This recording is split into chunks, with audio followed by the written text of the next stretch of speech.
All right, everybody, welcome to the Fastbreak Podcast.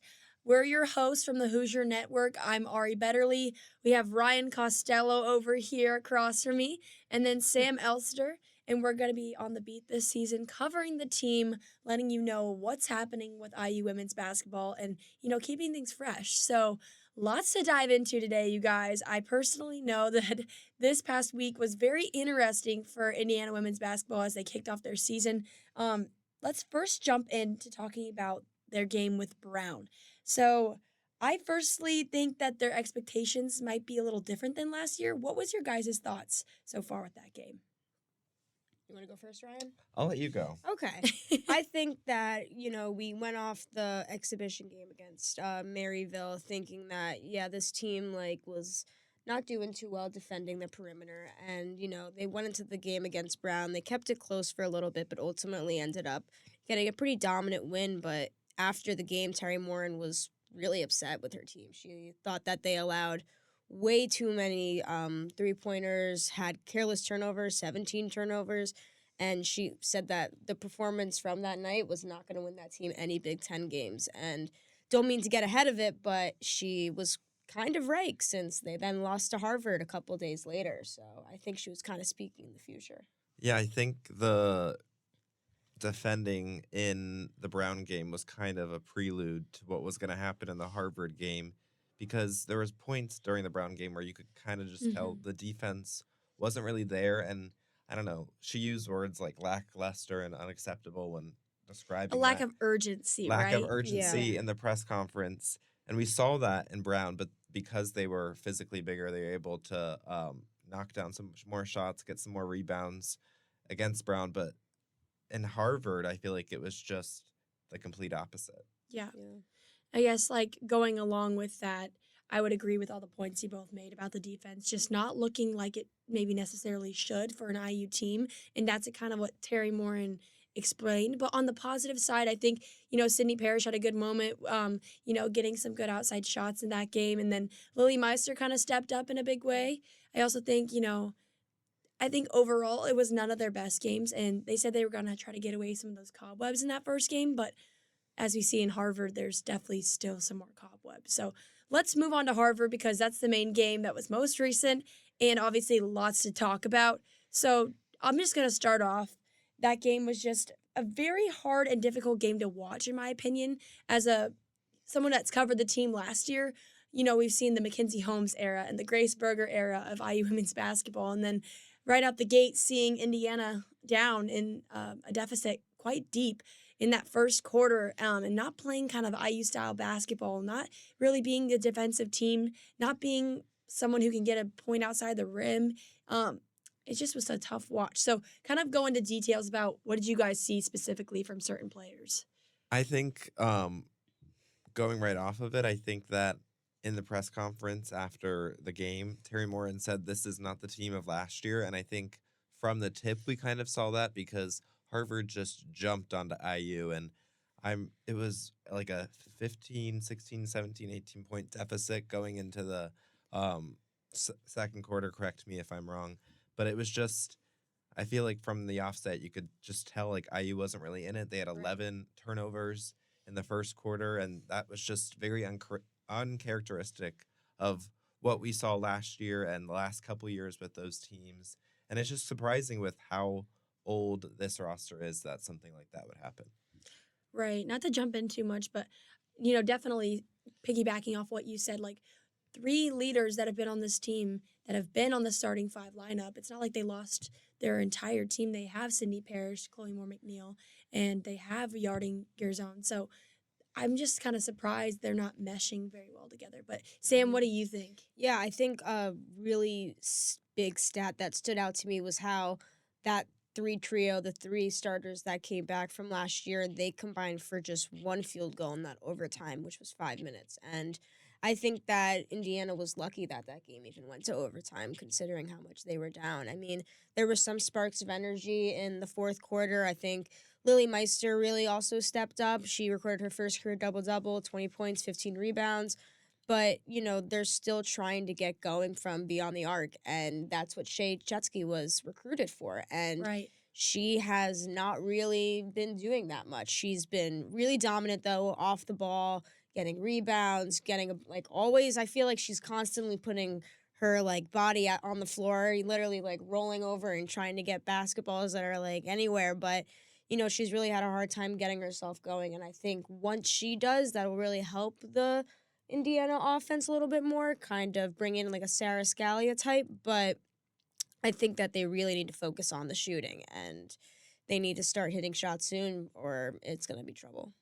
I think it's really confusing because there's so many good 3-point shooters. Last Right. year, Sydney Parrish was hot from 3. You had Yarden, who's always been very dominant from 3 ever since she's been here. Chloe, who's reliable from 3. And then you bring in Shea Chesky, who was super, the best 3-point shooter on Penn State's team. And it's just confusing to see them shooting it at such a low percentage. And outside of Yarden, there's only 2 threes that have been hit on all the other players on the roster, Right. which is just And really, one was literally Jules Lamandola, who just stepped Yeah. off the bench and was completely all right, here's my one stat for you guys, and that's it. But yeah, just very uncharacteristic. But I will say, I also agree. I think, Caroline Strickland definitely gave her best effort in this game. And, she's trying to step up and be a player for Indiana. She has that heart, and so does Shea Shetsky. I think they both have the heart of an IU team, and you could tell they all were so excited to play with one another. And every single type of presser they were in, or even media day, they were all so excited to play with one another. So it's just, I think they're lacking some type of chemistry, or I don't know if they're lacking some energy. They just look tired. I think that they've honestly, in the past 2 games, have had a lot of trouble trying to find the spot on the court where they're dominating. I feel like against Brown, they weren't driving to the basket when they had a clear height advantage. Harvard, they were just having an ultimately difficult time guarding the perimeter. They were at some points going from a 2-3 zone back to man, back to 2-3. I think Terry was just really trying to mix things up, but they also have been shooting pretty well from the free throw line, though. They've been driving to the basket, getting fouls called, but they've shot an 83% combined in free throws in both games. So I think that part's a pretty good thing to look on for, especially when, games come down to the end and free throws really matter a lot. Yeah, I think in those big competitive matchups, especially when we get into Big Ten play, that will be a good thing to have to rely on, to be able to go to the basket and know that you can knock down those shots. But going back to the chemistry, I just think it's really confusing that they are having these chemistry problems and just looking confused on the floor, because at both media days that we went to, they used the word seamless, and Terry Moore over and over again used that word seamless so many times. So it's just confusing if the moving of all these of the 2 transfers onto the roster and some of the freshmen moving this year, if it was seamless, you don't think all of these problems would be happening. Yeah, and something I've even thought about, they're out with 2 guards, who are on injury right now. Lexis Bargesser, who was a huge help defensively last year when Sydney Parrish was out. And then also, who else is out? I think Lene Beaumont. Lene Beaumont, yes. Yeah. Both of them are out as guards, and Terry keeps bringing that up in the press conferences. We don't have all of our people. Henna Scanvic has been out on the floor a lot, and, just kind of trying to make an impact in those positions. I don't think there's anyone really set as a 6th man, unless you're talking about for the center position. But overall, I just think there's a lot of pieces that need to be put in the puzzle that quite aren't there yet. Mm-hmm. Do you guys have any other positives from what we've seen so far? Positives. I feel like you hit the nail on the head with the free throw shooting. Yeah. That even with all the things that the team needs to improve upon, I think the free throw shooting is something that will help you throughout any game. Right, totally, especially when it goes down to the end. And I know we've been talking so much about negatives, but I mean positives. I mean, we do have to remember that what Terry Moran said, this is a brand new team. This isn't what we saw last year. So I guess a positive could be that we're only 2 games into the season, and they have so much time to work on it before Big Ten play starts. But, they've got some other difficult challenges before that comes along. Yeah. And, I will say, I think Yarden Garzone definitely stepped up in a big way this past game. Although, there were some things that definitely need to be worked out with her gameplay. I definitely think that, in the future when things are going better for her as a player, I mean, her stats look overall pretty great, with 20 points overall. So I think there's lots of potential there. Same with Sydney when she had a bright moment in the Brown game with 20 points, and Lily with 20 points. Like there's opportunities for this team to be great. It's just a matter of if they get there in time. Like Terry was saying, we're not sure. So it'll be interesting, but now moving on to what's going to come up next. Butler, it's tomorrow or Wednesday, what time you're watching this. Yeah. But yeah, let's talk about that game. And then overall, the big game that everyone's talking about is Stanford. So kind of talk about what your guys' opinions are for those games. I think my biggest takeaway for Butler is that last year they have 7 of their 8 top remaining scorers returning this year. And last year they led the Big East and were ranked 5th in the nation in three-point shooting at 38.3%. And they hit a program record 266 three-pointers during last season. That's quite a stat. Yeah. And I think especially with the struggles that Indiana has had with guarding the three and the amount of three-pointers that the first 2 teams they played have hit, I think that could be very telling if Butler is knocking down their shots. But in their first 2 games, they're also having some trouble hitting some shots, but with all of that lineage and that history from last season of hitting and knocking down those shots, I think it could be an interesting game or an interesting thing to keep in mind. Mm-hmm. And then looking at Butler's most recent game, they went to overtime traveling to Milwaukee last Saturday. And, they only won by 9 points, but they overall did not have the prettiest game, but they did come out with a win. And, they had a freshman who came off the bench and scored 20 points, a career high. And they also had Caroline Strandl, who added 17 points. So I feel like for Indiana, they're just going to have to really defend the perimeter well. We've been saying it for the past 2 games now, just really try to limit the three-point shooting because, just like you said, they ranked 5th in the nation in three-point shooting last season. So if that's still a concern, then they really got to lock that down. Yeah, I would agree. I feel like you guys both kind of hit the nail on the hammer, or the hammer on the nail. What? Nail on the head. I'm not good with these, fun fact, but nail on the head. But yeah, I definitely think it's an experienced team. And although Indiana is a Big Ten team, those are 2 different type of calibers of leagues, and I think Indiana puts this type of team under their belt to prepare for the Big Ten. Mm-hmm. You never know with these kind of games, because they're hungry to beat a Big Ten team, or an Indiana team that's a different Indiana team from them. Butler's still a D1 school, and like you said, all Big Ten East team in the preseason, so it'll be interesting to see. Well, one more thing I have is playing in a place like Hinkle Fieldhouse. That there's going to be a good amount of fans there, and like you said, being hungry to upset a team like Indiana being from the Big Ten. Yeah, I'm interested to see if Caitlin Clark or Tyrese Halliburton show up. They were there for the men's game. That's true. So it's possible they can come for the women's game, It could be. And, it's going to be Indiana's first true road test. First road game of the whole season so far. And this Butler team, they're in the Big East. They've played against a UConn team. So, they have the experience going up against big, or like programs just like Indiana. Yeah, they're not afraid, it sounds like. No. And then, obviously, the big test, Sunday, Stanford. Personally, I think they have a new head coach this year. New laws are putting down in place. And I don't think there's a single star on this team, but they're just a cohesive group. And not only that, they're averaging really well in points. You have multiple players who have been shooting 17, 18, 19 points a game on your roster in the starting 5. I just think that's going to be very much dangerous for Indiana, who have had only maybe 1 or 2 players each game, scoring double digits. So what are your guys' thoughts as well? I think with the win that they just had this past week and they beat Gonzaga by almost 40 points. And Gonzaga won 32 games last year. I'm not sure if Gonzaga has all of the pieces that they had last year, but that's a good quality program that's been winning and been in the NCAA tournament the last couple of years, and they beat them by that many points. And also they are currently the number 1 team in the country with 3-point both percentage and with percentage. So I think that's something also to look at with what Indiana's done in the first 2 games when defending the 3. Mm-hmm. Yeah, and they are also shooting 51% from the field goal range so far this season. So that's a pretty standout stat that, they're able to execute on offense, shoot the ball well, and just put up a lot of points. As you said, I mean, they almost beat Gonzaga by, what'd you say, over almost 40 points?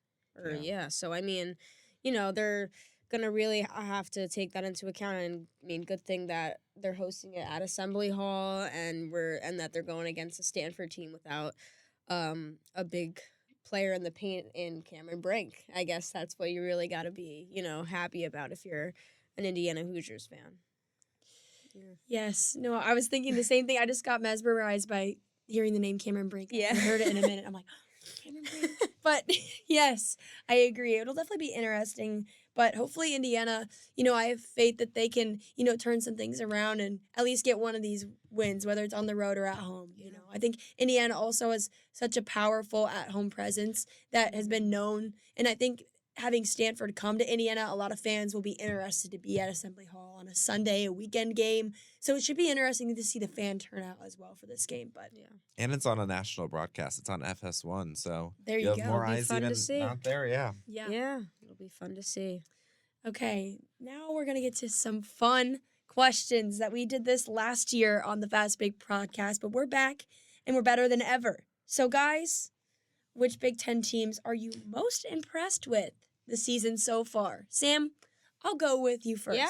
So right now, for me, after the first week, I'm going to go with Maryland. They're coming off a number 16 win over Duke.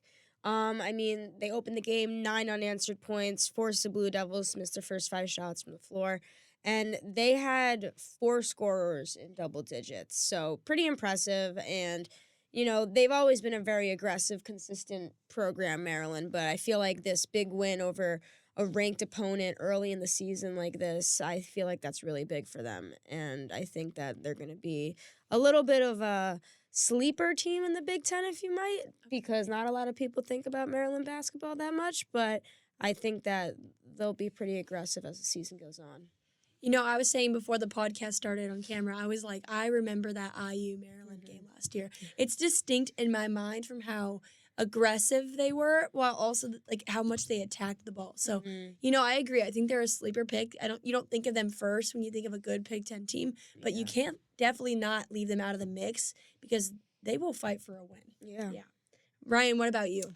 I think I would have to go with Michigan. They only lost to number 1 South Carolina, a South Carolina team. They lost only by 6 points. And as we know, South Carolina went undefeated last season and hasn't lost since 2023, the spring of 2023, the season before. So playing them to only a 6-point deficit, I think, is really telling. And I think Michigan will definitely be a team to watch out for come Big Ten play.